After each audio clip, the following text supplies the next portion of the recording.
जय गुरुदेवाय नमः। जय राधे श्याम की। आज हम आपको सुख सागर से 19वां अध्याय सुनाएंगे। अपनी मृत्यु अवश्यम भावी जानकर परीक्षित का प्राण त्याग करने के लिए तैयार होना, अनेक ऋषि मुनियों का परीक्षित के पास आना, परीक्षित का श्री सुखदेव जी मुनि से भगवान की भक्ति के संबंध में पूछना।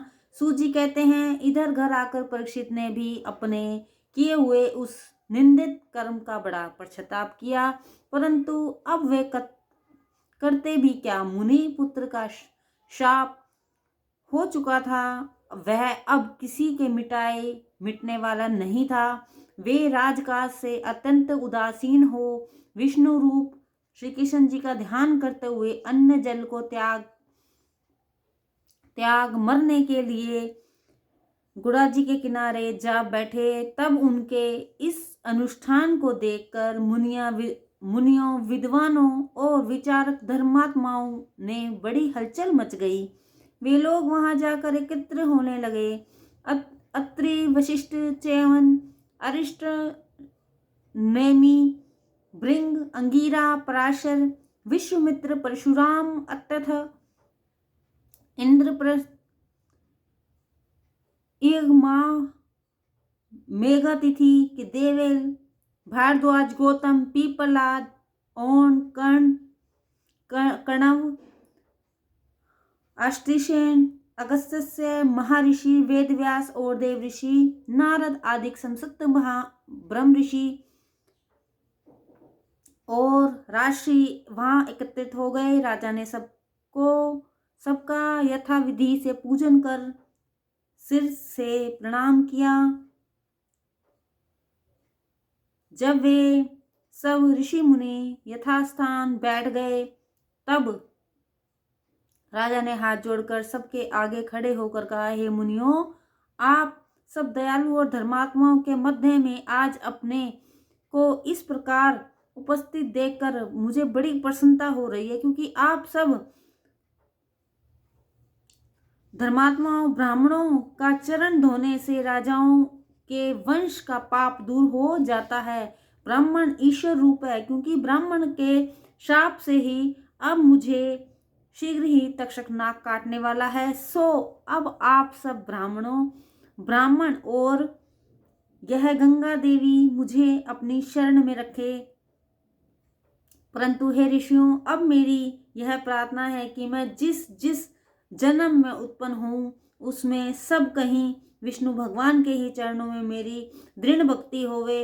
इस प्रकार सब उपस्थित ब्राह्मण वृंद को शीर झुका हाथ जोड़ प्रणाम करते हुए राजा एक कुशा का आसन लेकर गंगा जी के तट पर उत्तर मुख करके बैठ गए। तब उनको इस प्रकार अन्न जल त्याग करके बैठे हुए देख आकाश में देवताओं ने फूल बरसाए।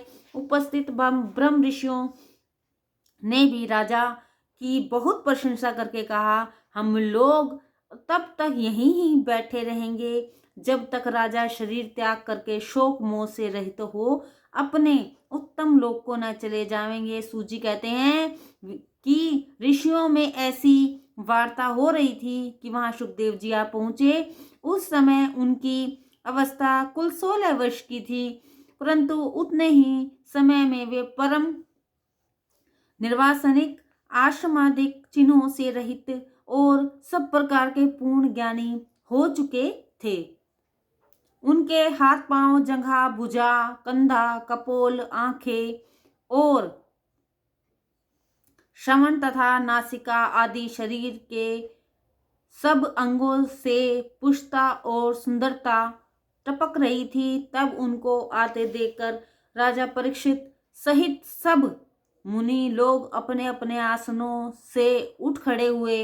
राजा ने मस्तक झुकाकर सुखदेव जी का पूजन किया। फिर तो उन महर्षि, राशि और देव ऋषियों के समूह से घिरे हुए जब सुखदेव जी को राजा परीक्षित ने एक सुंदर आसन पर बैठाया, तो उस समय वे वैसे ही शोभामान हुए कि जैसे तारागणों में से घिरा हुआ चंद्रमा शोभित हो। तब उन शांत और तीक्ष्ण बुद्धि वाले सुखदेव मुनि के निकट जाकर राजा परीक्षित ने हाथ जोड़ मस्तक नवाकर मृदु शब्दों में